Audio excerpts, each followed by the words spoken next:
আলাইকুম শ্ৰদ্ধাৰ আজিৰ এই নিৰ্বাচনী সভাত সভাপতিত্ব কৰা শ্ৰদ্ধাৰ সভাপতি ডাঙৰীয়া আমাৰ মাজত আজি উপস্থিত থকা দলৰ বিভিন্ন নেতৃবৃন্দ তথা প্ৰাৰ্থী দুনা বাইদেউ ডাঙৰীয়ানী আৰু আমাৰ আজি সভাত উপস্থিত থকা অতিকে শ্ৰদ্ধাৰ মামা কাকা ভাই তথা পিতৃতুল্য মুৰব্বীসকল আৰু মাতৃতুল্য চাচি খুবু খালা আৰু যুৱ বন্ধুসকল তথা মোৰ ভাগিনা ভাতিজা সকলোকে মই সম্ভাষণ কৰিছোঁ। ইয়াত আচলতে এই চাবলাৰ ভিতা বা খাবলাৰ ভিতা ইয়াতে মোৰ বক্তব্য দিবলগীয়া একো নাই, কাৰণ এইখন ক'বলৈ গ'লে মোৰ ঘৰ। আপোনালোক ইয়াত যিমানখিনি আছে কিছু মোৰ চাচি লাগে, কিছু হয়তো খালা, কিছু ফুবু মামী, আপোনালোকে সকলোৱে চিনি পায়, মোক চিনি পায় বা গোটেইখিনি তেজৰ লগত সম্পৰ্ক থকা মানুহ মোৰ স্বামী বা পৰিয়ালৰ। গতিকে এটা বিশেষ উদ্দেশ্যত আপোনালোকৰ মাজত আহিছোঁ, সেইটো হৈছে পঞ্চায়ত নিৰ্বাচন আহিছে। এই পঞ্চায়ত নিৰ্বাচনত আমি আপোনালোকৰ ওচৰত আমাৰ প্ৰাৰ্থীৰ হৈ ভোট বিচাৰি আহিছোঁ। ইয়াতে আগতেও আহিছোঁ, সকলোৰ লগত এটা ভাল ঘৰুৱা চিনাকি বা আমাৰ ঘৰলৈও যায়। গতিকে আশা ৰাখিছোঁ, যি আশালৈ আপোনালোকৰ মাজত আজি উপস্থিত হৈছোঁ, আমাৰ এই দুগৰাকী প্ৰাৰ্থী আৰু এগৰাকী আহিছে জেৰুল ভাই। গতিকে তেখেতসকলক আপোনালোকে অহা 7 তাৰিখে এই অঞ্চলৰ পৰা বিপুল সংখ্যক ভোটেৰে জয়যুক্ত কৰাৰ বাবে চেষ্টা কৰিব। শ্ৰদ্ধাৰ আমাৰ ইয়াত উপস্থিত থকা মুৰব্বীসকল তথা চাচীসকল, এই নিৰ্বাচনত আমি যেটো দেখিবলৈ পাইছোঁ, যেহেতু সময় কম, বৰষুণ আহিব, মই 2-4টা পইণ্টত মোৰ কথা শেষ কৰিম। বিভিন্ন পলিটিকেল পাৰ্টিবিলাক আহি আছে আমাৰ ইয়াতে চাবলৈ গ'লে, মুঠতে 3টা। এটা AIUDF, দ্বিতীয়তে কংগ্ৰেছ, তৃতীয়তে ৰাইজৰ দল। এই 3টা পাৰ্টিয়ে ঘূৰি আছে। আপোনালোকেও বহুত চিন্তাত পৰিছে যে আমি ভোট কাক দিম। যোৱা বিধানসভা নিৰ্বাচনত মই জানো আপোনালোক এই সকল মহিলাই বা মোৰ ভাতিজা ভাগিনা, মোৰ চাচা মামাহঁতে মোৰ কাৰণে বিধানসভা নিৰ্বাচন বহুতৰ লগতে কাজিয়া কৰিছিল, তৰ্ক কৰিছিল, যাতে আমি ভোটত জিকিব পাৰোঁ, যাতে ভোট পাব পাৰোঁ। বহুতে কৰিছিলে কষ্ট সেইখিনি। এইবাৰ এই 3কোণীয়া নিৰ্বাচনত ৰাইজে যথেষ্টখিনি ভাবি আছে, বিমূৰত পৰিছে, অসুবিধাত আমি কাক ভোট দিম। আপোনালোকে কংগ্ৰেছক দেখিলে, জাকিৰ হুছেইন চিকদাৰক দেখিলে, কিমান মিছা কথা কৈ তেখেতে ভোট আমাৰ পৰা লৈ গ'ল। আমি প্ৰথমৰ পৰা কৈছিলোঁ যে এজন দুৰ্নীতিপৰায়ণ নেতা, এজন সুবিধাবাদী নেতা হয় তেওঁ। কিয় সুবিধাবাদী বুলি কৈছোঁ? আজি কংগ্ৰেছৰ ডাঙৰ লিডাৰ, কিন্তু 2016 চনত যেতিয়া তেওঁ প্ৰথম নিৰ্বাচন খেলিছিলে, তেতিয়াহে তেওঁৰ প্ৰথম ভোটটো কংগ্ৰেছত দিয়ে। নতুনকৈ আগমন ঘটা এজন কংগ্ৰেছী সুবিধাবাদী MLA হ'বৰ কাৰণে অহা কংগ্ৰেছী। সেই কংগ্ৰেছী নেতাৰ আজি দুৰ্নীতিৰ পৃষ্ঠা এটাকে খোল খাই আছে। তেতিয়া বহুত মিঠা অপপ্ৰচাৰ, মিছা অপবাদ, মোৰ সন্মানত আঘাত হনাকে বহুখিনি কথা ৰাইজৰ মাজত প্ৰচাৰ কৰিছিলে, কিন্তু এটাৰো সত্যতা প্ৰমাণ কৰিব পৰা নাই। মই ভাবোঁ এই নিৰ্বাচনত আৰু অহা 2026 চনৰ নিৰ্বাচনত তাৰ প্ৰত্যুত্তৰ আপোনালোকে ভোটৰ মাধ্যমতে ল'ব।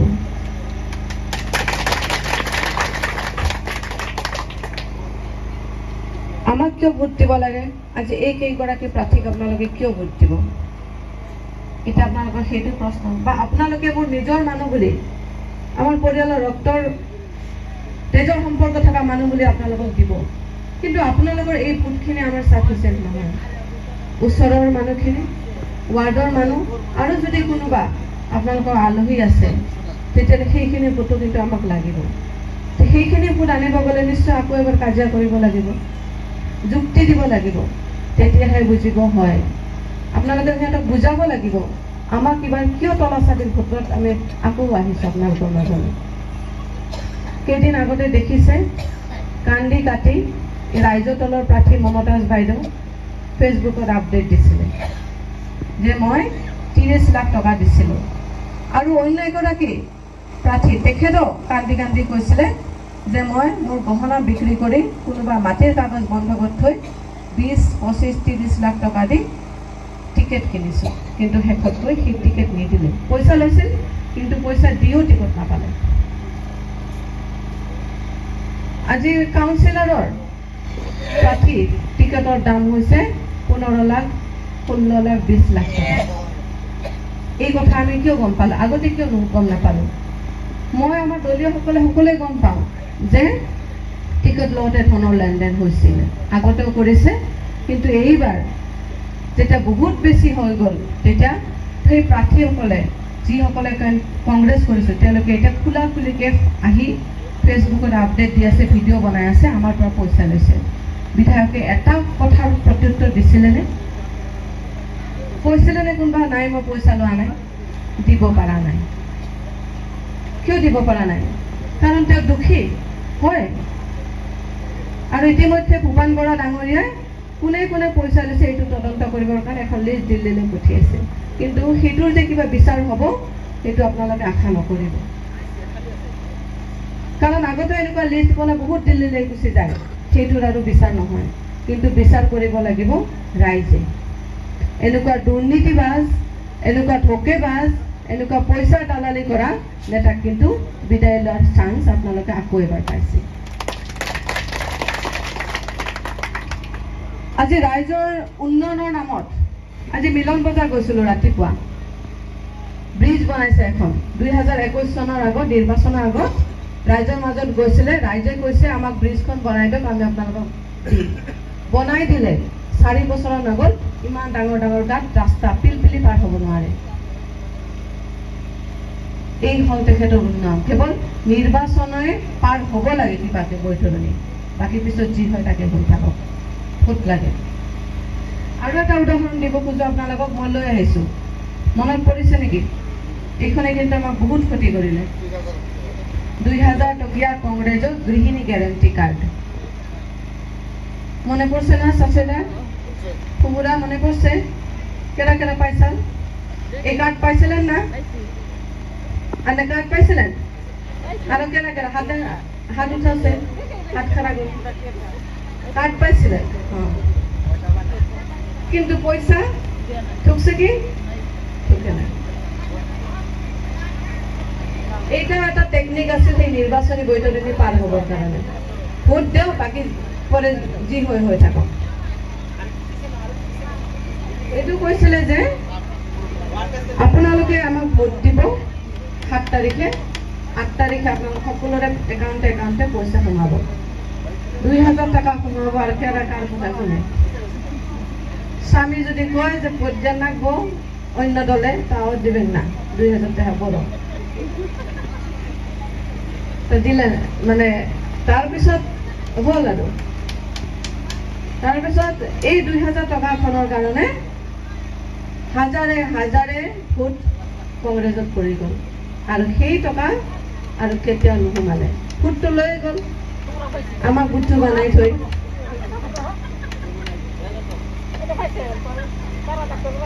পাইছে দেখা পাইছিলেন না পাইলে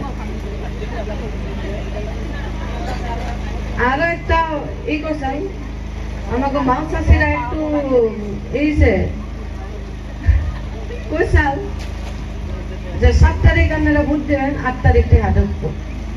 আপনারা কইলেন না কে আমাকে 6 তারিখে দেখা দেন আমরা 7 তারিখে ভোট দিব ওইটা কোন নাকসাল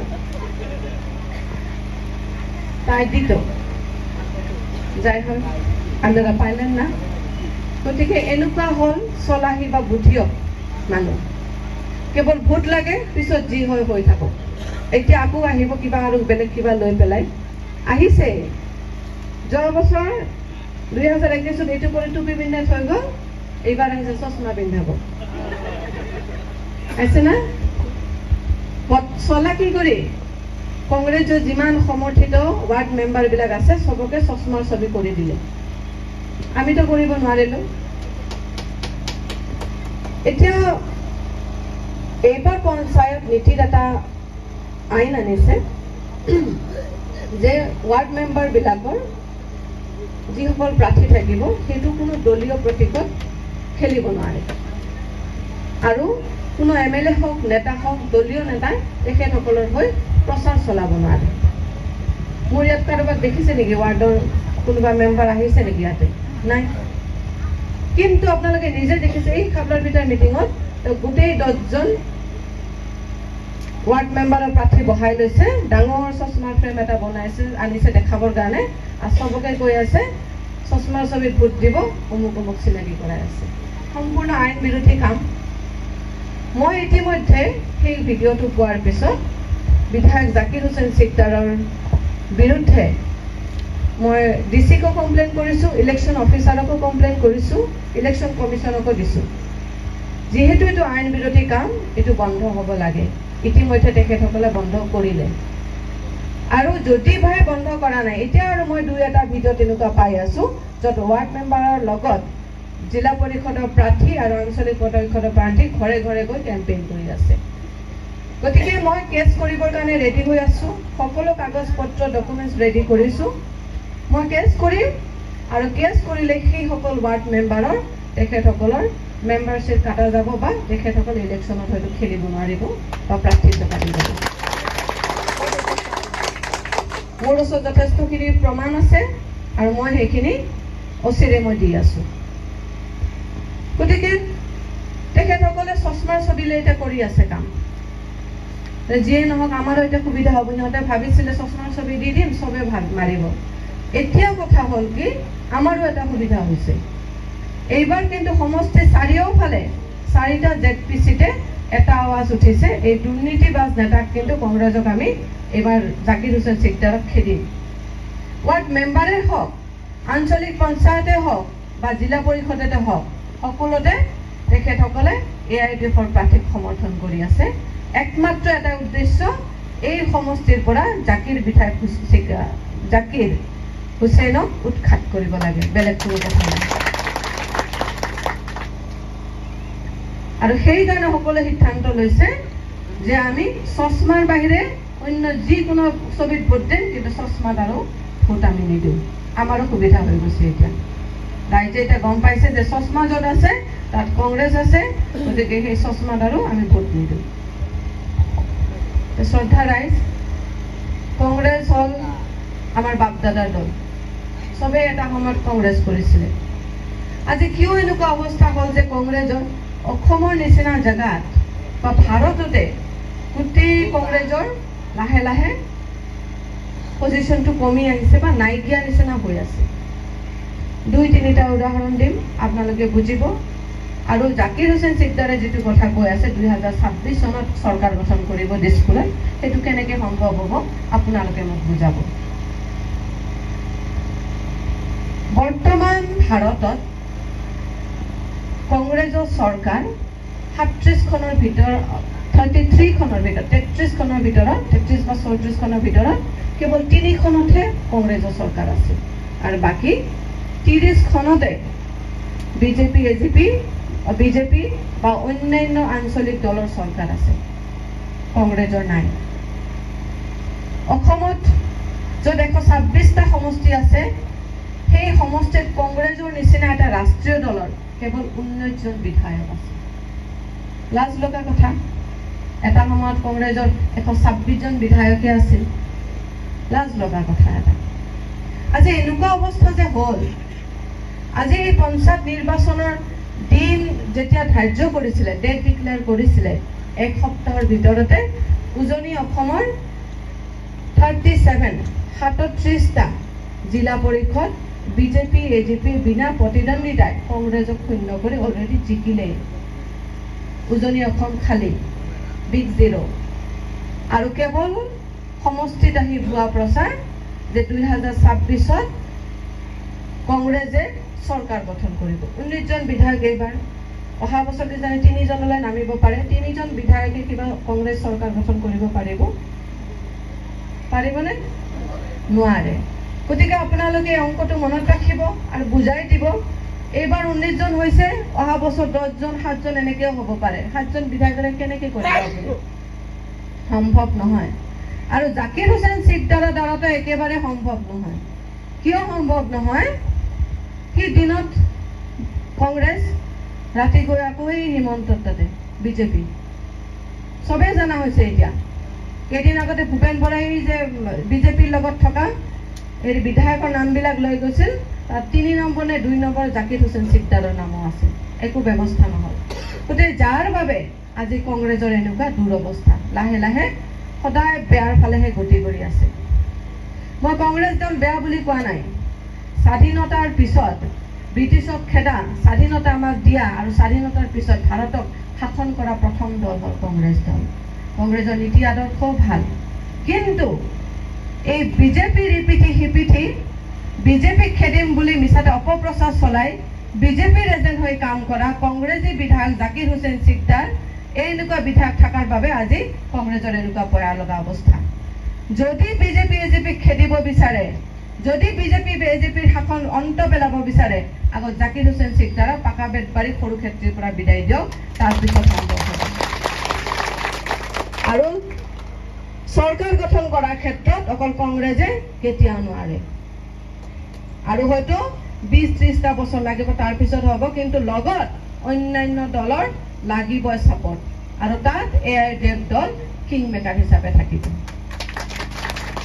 আজি এআইডিএফ দলৰ গ্ৰহণযোগ্যতা জাতি ধৰ্ম বৰ্ণ নিৰ্বিশেষে যথেষ্ট গ্ৰহণযোগ্যতা বাঢ়িছে আগতে হয়তো আমি 20খন 21-22খন সমষ্টিতে প্ৰতিদ্বন্দ্বিতা কৰিছো কিন্তু এবাৰ ইমানে ভাল হৈছে ইমানে অসমৰ ৰাইজ কংগ্ৰেছক খেদিবলৈ আগ্ৰহী হৈছে যে এবাৰ 35খন সমষ্টিত আমি প্ৰাৰ্থী দিবলৈ সক্ষম হৈছো এয়া এই দেশৰ বিভিন্ন জাতি জনগোষ্ঠীৰ গ্ৰহণযোগ্যতাৰ বাবে হৈছে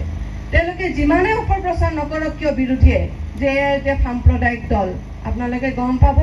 আজমল সুপাৰ 40তে হওক বা মেডিকেল ইঞ্জিনিয়াৰ পঢ়াৰ ক্ষেত্ৰতে হওক কেতিয়া জাতি ধৰ্ম বৰ্ণৰ বিচাৰ কৰা নাই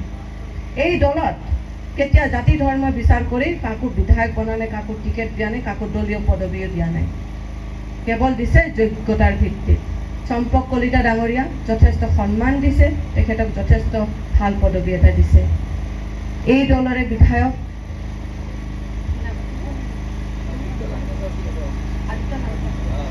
আদিত্য লাংথাসা আপোনালোকে জানে যথেষ্ট ভাল এজন বিধায়ক ভাল এজন বক্তা ভাল এজন নেতা এই দলৰে আছিলে গতিকে এইবিলাক ভুল অপপ্ৰচাৰত নাযাব এটা কথা আপোনালোকে চিন্তা কৰিব